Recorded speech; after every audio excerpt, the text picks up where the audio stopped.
Switch 2 came out swinging in 2025, huge launch, loads of buzz, and that classic Nintendo's done it again energy. But Christmas is the real test for any console. Not just the day one fans, but those mainstream gift buyers. And that is where the story gets quite interesting. Switch 2's sales momentum reportedly slowed over the November and December holiday window, and the comparisons to the original Switch's first Christmas, they are not flattering. What does a softer Christmas actually mean for Nintendo? Is it an early warning sign? Or is it just the market telling Nintendo, cool console, now show me the reason to buy it? If you enjoyed this video, hit that subscribe button down below for even more Nintendo content here on Power Up Direct. So the Game Business reports Switch 2 sales in the US across November and December 2025 were down about 35% compared with the same period for Switch 1 in 2017.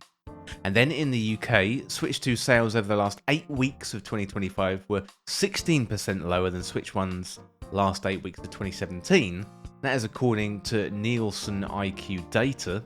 But there is a nuance though, when you include Switch 1 hardware sales too, Nintendo's total hardware sold in the UK over November and December 2025 was reportedly up 7% versus the same period in 2017, and a full year Switch 2 UK sales, they're potentially up 6% versus the Switch 1 in the first year. Well, France was called out as one of the biggest disappointments. Switch 2 sales in France in 2025 were reportedly over 30% lower than Switch 1's first year. That is striking because France is usually one of Nintendo's strongest European markets. In Japan, they are the least bad part of this story. For the last 9 weeks of 2025, Switch 2 sold 1.32 million units in Japan, and that is down about 5.5% from Switch 1's 1.39 million over the same period in 2017. That is according to Famitsu data.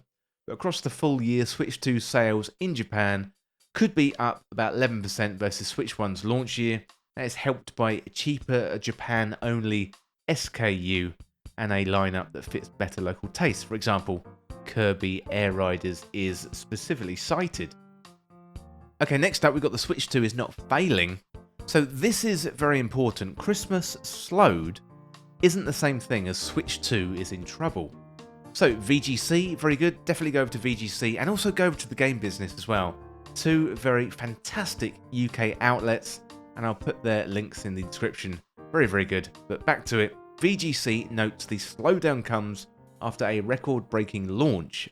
3.5 plus million units in 4 days, and reportedly over 10 million by September, meaning the system is still comfortably outselling the Switch 1 overall. So, I think the smarter read is this is not a collapse, it's just the first sign that Switch 2 is moving from early adopter hype into that tougher phase, convincing the mass market to upgrade when they already own a Switch 1. Okay, let's have a look at some of the reasons why Christmas 2025 was a little bit softer. So number 1, the market is rough for everyone.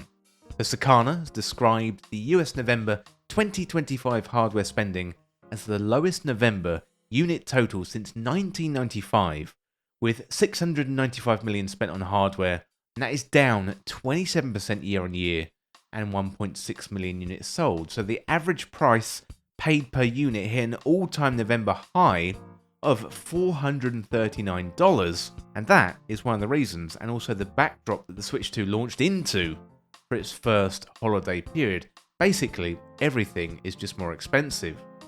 Number 2, price plus value perception. So VGC points out once again that Switch 2's US pricing at $450 or $500 bundled, and the Game Business citing a Nintendo employee referencing a complicated economic landscape, that is putting it mildly, plus higher price points as part of the explanation. So even if hardcore fans accept the cost, as I did, Christmas shoppers do quick mental maths. Do they already have a Switch? Are there must-have exclusives? Is this a massive leap or just nicer performance?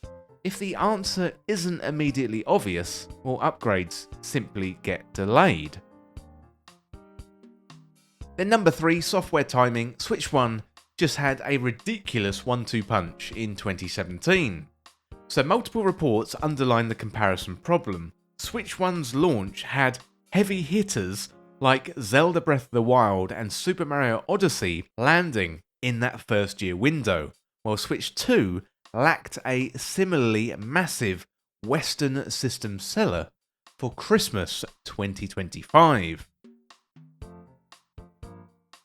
So what does all this mean for Nintendo going into 2026? Well, number one, Nintendo's job is to create a you can't wait moment. Switch 2 doesn't necessarily need more games, it just needs one game that changes the whole conversation. The game business even frames 2026 currently announced lineup as lacking a huge first-party tentpole title, which is exactly the kind of gap that can keep mainstream buyers sitting on their wallets. In other words, Nintendo cannot let 2026 feel like Switch Pro energy. They need a title that makes Switch 2 feel essential. Number 2, you should expect smarter bundles, not necessarily price cuts. So if hardware prices across the industry are trending upwards, the most realistic lever is value, so pack-ins, limited bundles, software-driven promotions rather than slashing the price.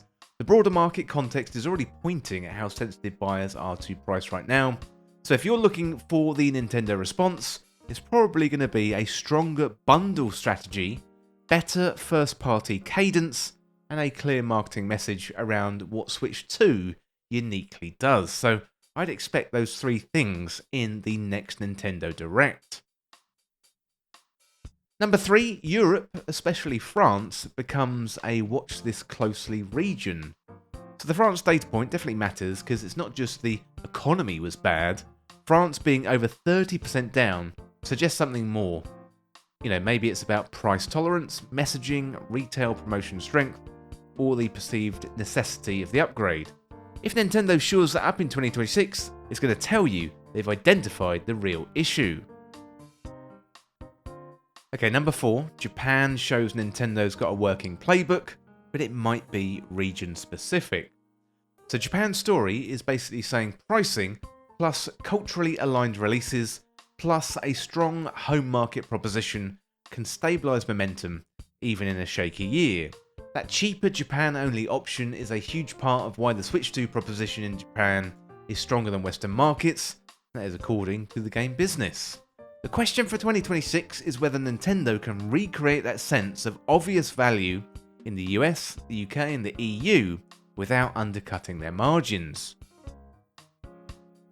And then finally, number 5, the narrative battle matters almost as much as the numbers. So the hidden danger of a slower first Christmas isn't the lost sales, it's the story that it creates. You might hear consumers say, maybe I'll wait. Maybe the Switch 1 is enough. Or I'll jump in when the price drops. Nintendo's going into 2026 needing to flip those statements into this is the definitive Nintendo platform now, this is where future exclusives are going to actually live. Okay, so to finish today, I've got 3 predictions for 2026 for Nintendo. Prediction number 1, Nintendo's next major showcase is going to be built around a single killer headline. So it's not going to be, here's a bunch of stuff, but it should be, here is the reason, because that is what the Christmas data is screaming for. Prediction number 2, the holiday 2026 plan is going to lean heavily on Pokemon. So even Nintendo Life points at how a major Pokemon release or a major Pokemon beat could completely reshape Christmas 2026. That lines up with Nintendo's typical strategy. Hardware momentum follows the franchise gravity wells. And in prediction number 3, Nintendo's going to sell the Switch 2 as premium Nintendo and not cheap Nintendo.